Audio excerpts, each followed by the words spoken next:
Welcome, everyone.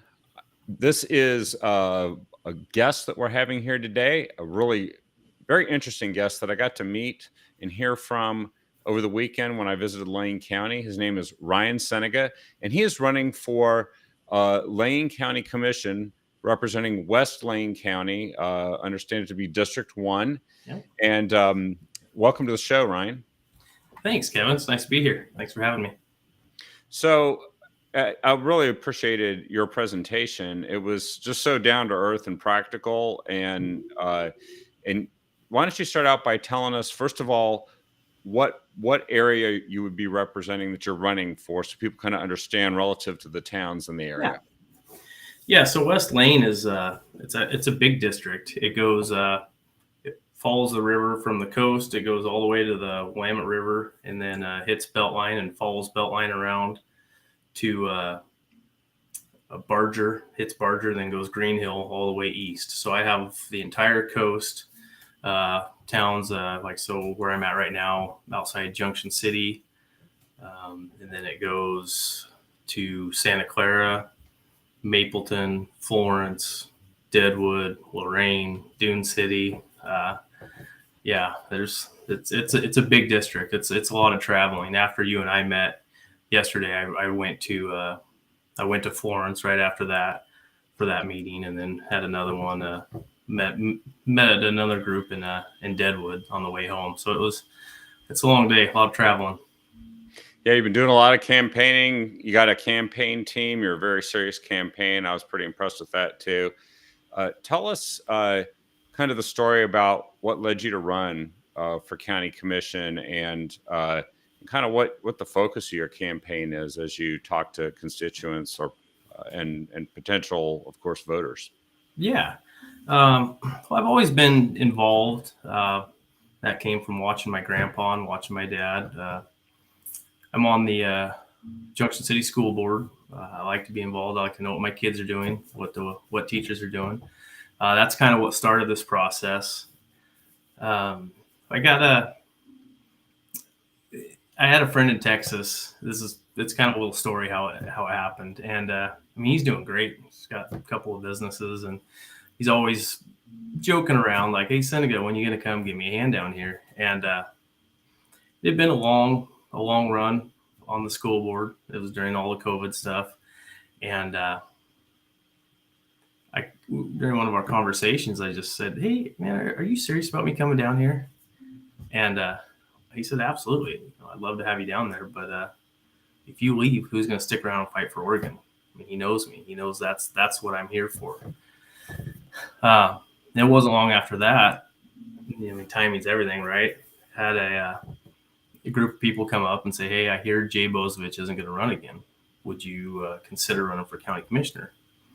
Wow, that's a big jump. But the more I thought about it, I would like to. And they said, we think you'd be good at it, but we need someone that's going to be loyal to our rural communities, somebody that understands our rural communities, and that's you. And that really stuck with me. That's been a huge driver, giving our rural communities a voice. They feel unheard everywhere I go. Everybody feels unheard. It's not just on the coast. It's not just in here in Junction City, outside Junction City. It's everywhere you go.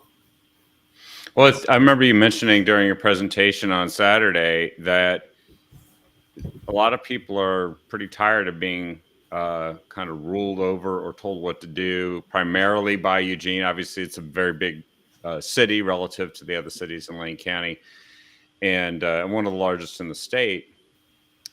What are some of the top concerns that people have, and that they feel maybe that they've been forgotten by the powers that be, such as in Eugene? Right. Well, the number one topic is public safety in the rural communities. It really is.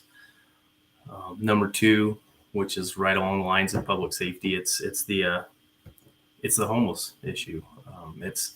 It's not just in Eugene. Eugene's full. It's flooding out into our rural communities, and it really is.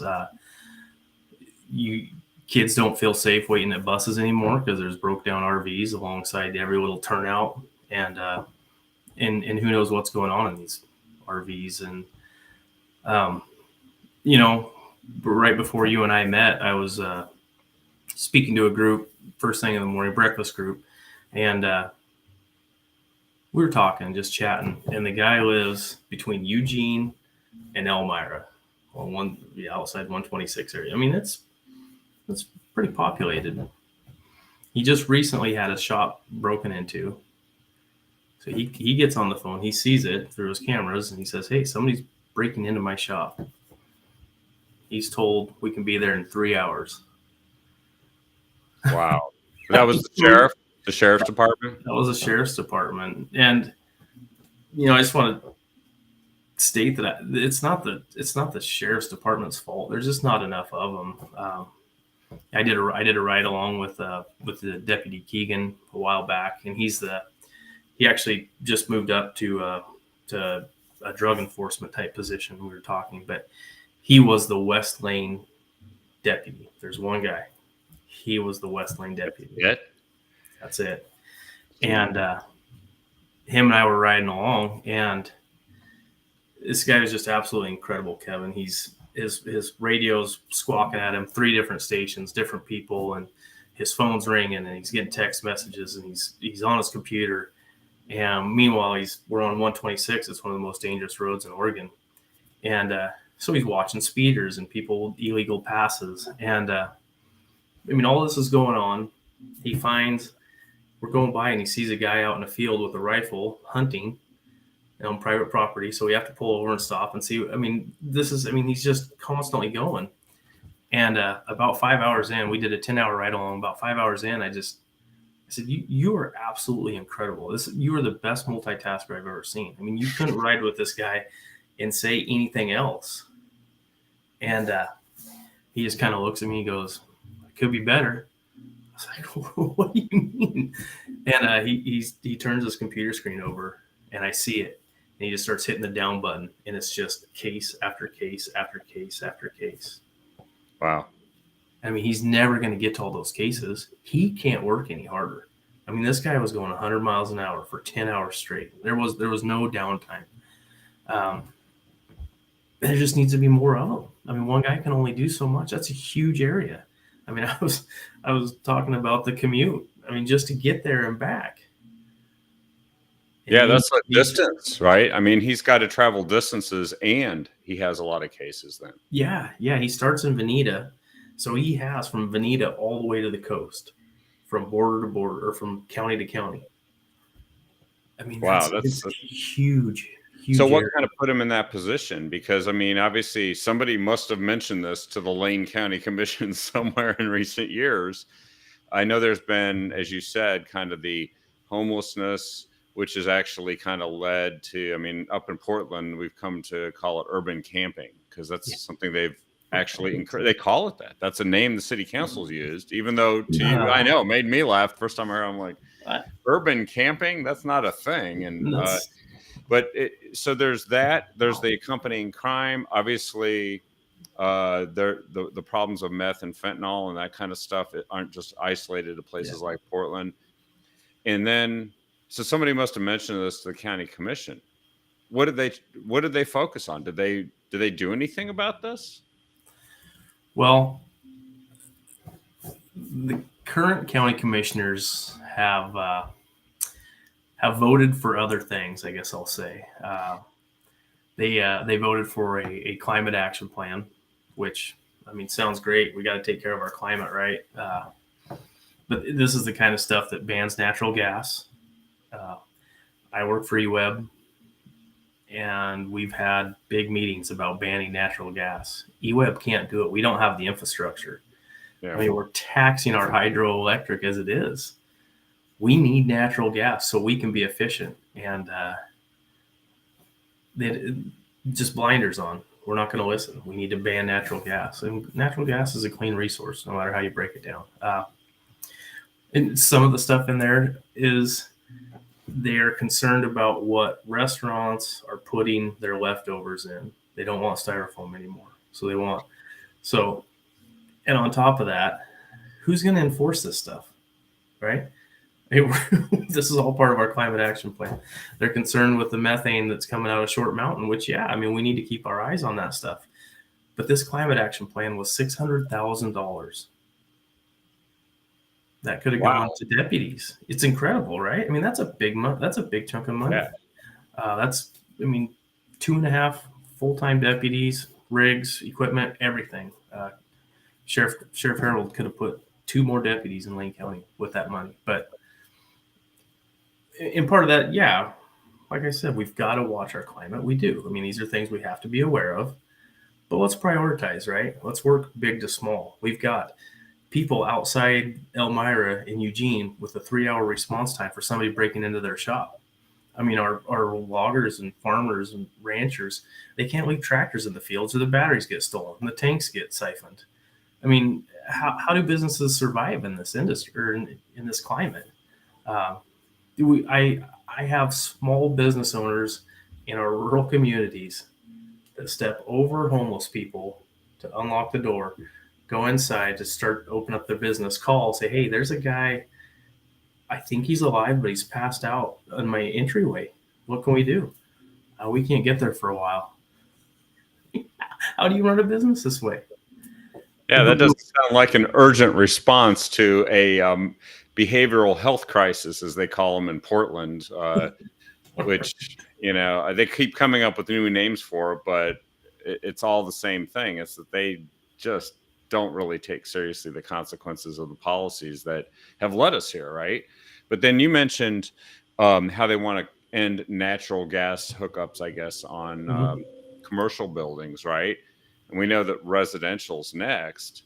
They're shutting down and closing dams. They're trying to get rid of dams that generate hydroelectric, which has always been a strength of Oregon. And now they want to make it so you can't have natural gas. This has not worked out in Europe very well with the challenges they're facing. California was telling people not to charge their electric cars this week because they didn't have enough electricity. Yeah. So they're actually making things worse, and they're not addressing what you were just describing, which is what the sheriff's department is facing. So when you talk to people that are facing these challenges out there, the constituency, I mean, what are they telling you? They just want to be heard. I mean, they can't understand how these decisions are being made. I mean, because Eugene is pushing for residential, no more natural gas in new developments. Yeah, and so, I mean, when you're talking to people and you explain to them what has been prioritized, they just look at you like, "Are you serious?" Like, yes. I mean, voting has consequences. We know this. We're learning this at a rapid rate. And that's one thing people ask, well, what can we do?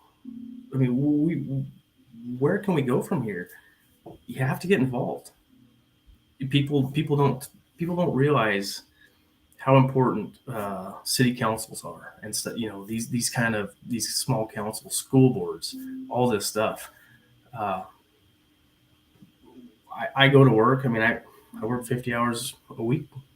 I'm running the campaign, and I come home and I want to be with my family, and we do family things. And I'm assuming that our city council has the city's best interest, right? I mean, that's why you join. And you learn quickly that not everybody's interest is the best interest for that city. And so when you're talking to the constituents and you're just explaining to them, we have to get involved. I mean, we can't just go to work and go home anymore. We've got to go to work, do something in the middle, get involved in the middle, and then go home. Because these kind of decisions are just becoming normalized, and to me, it doesn't make sense. To the people I talk to, it doesn't make sense, but somehow they justify it, and it's at what cost? Well, and it's a good point you make about getting involved, because it seems like the folks that are really for like the banning natural gas and spending money that could be spent on public safety, making sure there's enough sheriff's deputies, responding to people who are having these drug addiction and mental health crises all over the place.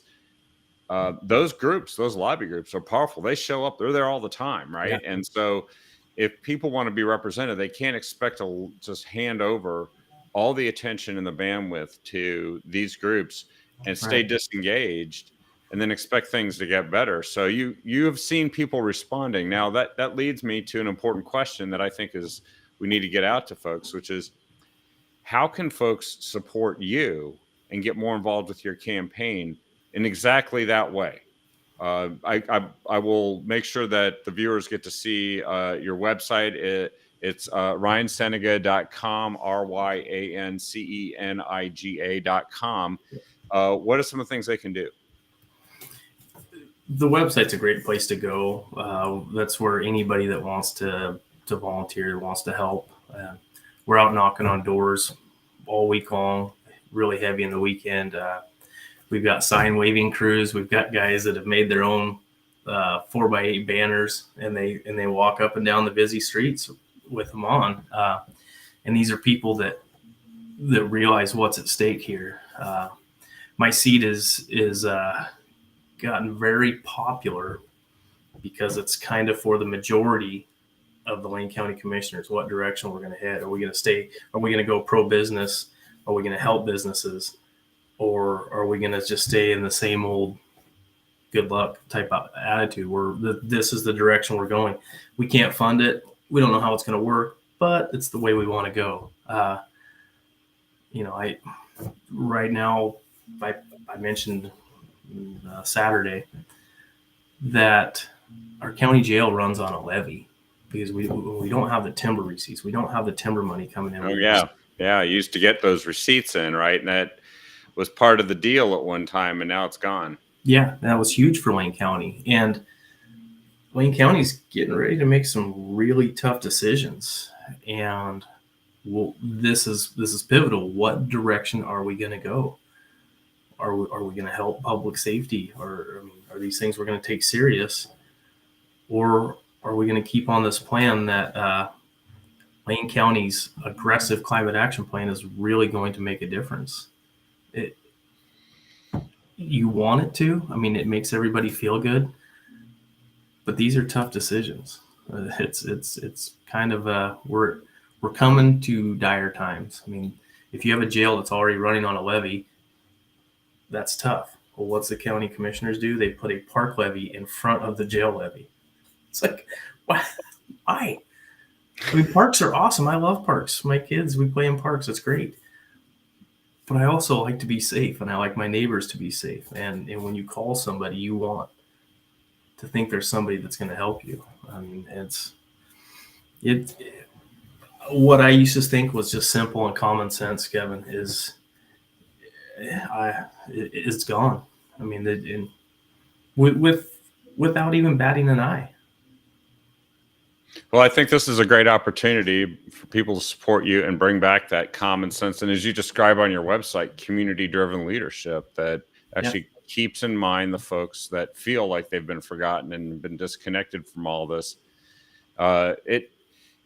It's a pivotal election, and it's not just for governor or although that's important, and Congress or state house and state senate. This is actually everywhere, and that's why I liked hearing you on Saturday and really appreciated how you brought that home and how you shared these personal stories from folks that you've encountered along the way. So one more time, because I know you got to get to a meeting here shortly.